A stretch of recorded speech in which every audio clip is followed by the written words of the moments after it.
Hello everyone, most welcome आप सभी का आपके इस ऑनलाइन प्लेटफॉर्म यानी कि टेक्स्ट बुक पर। और बात करते हैं इस वाली वीडियो के थ्रू आपका एक एग्जाम जिसका कि बहुत लंबा तो हमने इंतजार नहीं किया, खैर है ना, क्योंकि आपकी एग्जाम डेट एकदम से आ गई थी और फाइनली आपका जो दोनों शिफ्ट का, इनफैक्ट आपके दोनों डेट्स का, दोनों शिफ्ट का यानी कि टोटल 4 शिफ्ट आपकी ओवर हो चुकी है। अब जो बच्चे एग्जाम दे करके आए हैं उनके लिए कॉमन क्वेश्चन है कि मैम एक्सपेक्टेड कट ऑफ हमारी क्या रहने वाली है, नॉर्मलाइजेशन होगा या नहीं होगा, अगर हो रहा है तो किस तरीके से होगा, कौन से शिफ्ट वाले बच्चों के नंबर इंक्रीज होंगे, कौन से शिफ्ट वाले बच्चों के नंबर जो है वो डिक्रीज होने वाले यानी कि कटने वाले नंबर, किस तरीके से क्या कुछ प्रोसेस रहने वाला है, एक बार फटाफट से इस वाली वीडियो के थ्रू बातचीत कर लेते हैं, है ना। तो सबसे पहली बात तो एग्जाम जैसे कि आप लोगों ने एक्सपेक्ट किया था वो कुछ बच्चों के लिए एक्सपेक्टेड था, कुछ स्टूडेंट्स के लिए कह सकती हूँ कि एक्सपेक्टेड नहीं था। आप समझ गए होंगे कि मैं कौन सी शिफ्ट की बात कर रही हूँ, है ना। ऐसा नहीं था कि आपके हर शिफ्ट का एग्जाम जो है वो एक लेवल में हो कि हाँ ठीक है। देखो अपने आप में ना हर बच्चे को अपने एग्जाम हार्ड लगता है, ये पॉइंट है। कोई बच्चा ऐसा नहीं होता जो पेपर में 100 के 100 क्वेश्चन ठीक कराए, है ना। तो एक अगर पूछा जाए ना तो सबको ये लगता है कि हाँ यार मेरी शिफ्ट का पेपर हार्ड था, लेकिन फिर भी एक होता है कि ओवरऑल कि हाँ कितनी चीजें आपकी डिटेल में पूछी गई हैं। फॉर एग्जांपल जैसे यही ले लेते हैं 26 वाला, 26 की जो मॉर्निंग वाली शिफ्ट थी उसमें हरियाणा जी के कितने डिटेल में पूछी गई है, और जो इवनिंग वाली शिफ्ट थी उसमें आपका ये था कि हाँ ओके ओके अगर आपने थोड़ा बहुत पढ़ रखा है तो आप कर लेंगे। तो उसके बिहाफ पर आपका पेपर बनता है कि कौन सी शिफ्ट आपकी हार्ड थी, कौन सी शिफ्ट आपकी थोड़ा सा कंपैरेटिवली बोल सकते हैं कि मैम इजी थी। ठीक है, कि आपका ओवरऑल जो है कितना डिटेलिंग में क्वेश्चन आपका डिजाइन हुआ है, किस तरीके से सारी चीजें हैं। तो उसके बिहाफ पर या मैं कहूँ जितने भी स्टूडेंट्स से मेरी बातचीत हुई है या फिर जितने भी स्टूडेंट्स ने मैसेज वैसेज करके मुझे बताया या मैंने बात भी की है काफी सारे स्टूडेंट्स से, तो वही है कि मैम 26 का मॉर्निंग वाली शिफ्ट का जो एग्जाम है वो आपका हार्ड बताया जा रहा है, और एक जो 27 की इवनिंग वाली शिफ्ट का जो पेपर है वो आपका हार्ड बताया जा रहा है। और ये जो दो बच गई यानी कि 26 का इवनिंग और 27 का मॉर्निंग वाला, ये है कि मैम ठीक ठाक था वो वाला सीन है ना।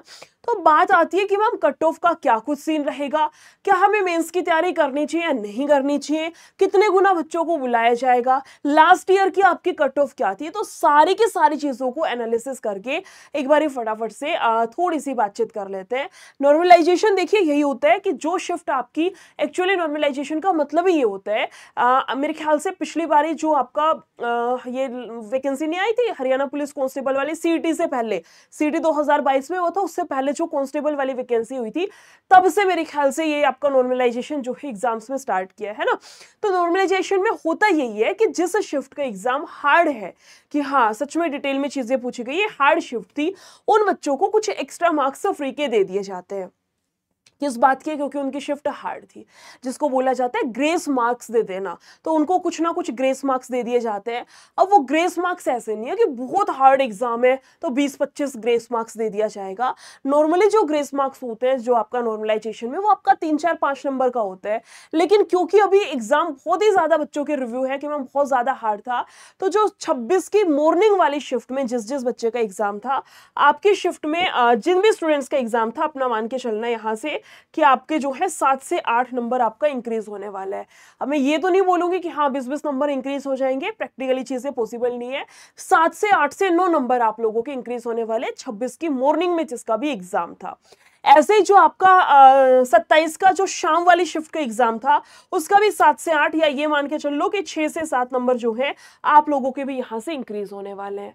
तो जिस शिफ्ट का पेपर हार्ड आता है उसके जो मार्क्स है उनको एक तरीके से फ्री के मार्क्स दे दिए जाते हैं, और जिस शिफ्ट का पेपर कंपैरेटिवली थोड़ा सा इजी रहता है ना, उस शिफ्ट के बच्चों के नंबर छीन लिए जाते हैं, या मैं कहूँ कि उस शिफ्ट के बच्चों के नंबर थोड़े से काट लिए जाते हैं।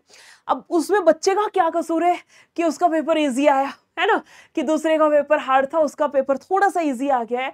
बच्चे का कसूर नहीं है, लेकिन ये तरीका है, अब इसके सामने कोई क्या ही कर सकता है। नॉर्मलाइजेशन का जो प्रोसेस है वो आपको यही रहता है। तो भले ही मान लो फॉर एग्जांपल आपके 63 क्वेश्चन बन रहे हैं, तो यहां से आपका 3-4 मार्क्स डिडक्ट होगा, यानी कि 27 का मॉर्निंग का जिसका पेपर था 3-4 मार्क्स आपका यहां से डिडक्ट होने वाला है। फॉर एग्जाम्पल किसी का 75 सही है तो भाई अपने 72 या 73 के अनुसार मान करके चलना। सेम आपका रहेगा 26 का इवनिंग वाली शिफ्ट का, इसमें भी 4 से 5 नंबर का आपका रहने वाला इफेक्ट। तो ये चीजें हैं, इनको ध्यान में रखिएगा। ये होता है आपका नॉर्मलाइजेशन। अब बात आती है कि मैम इतना नॉर्मलाइजेशन होगा तो मेंस की तैयारी किसको करनी चाहिए, किसको नहीं, उसका कैसे पता चलेगा, किस किस तरीके से हमारा प्रोसेस रहेगा।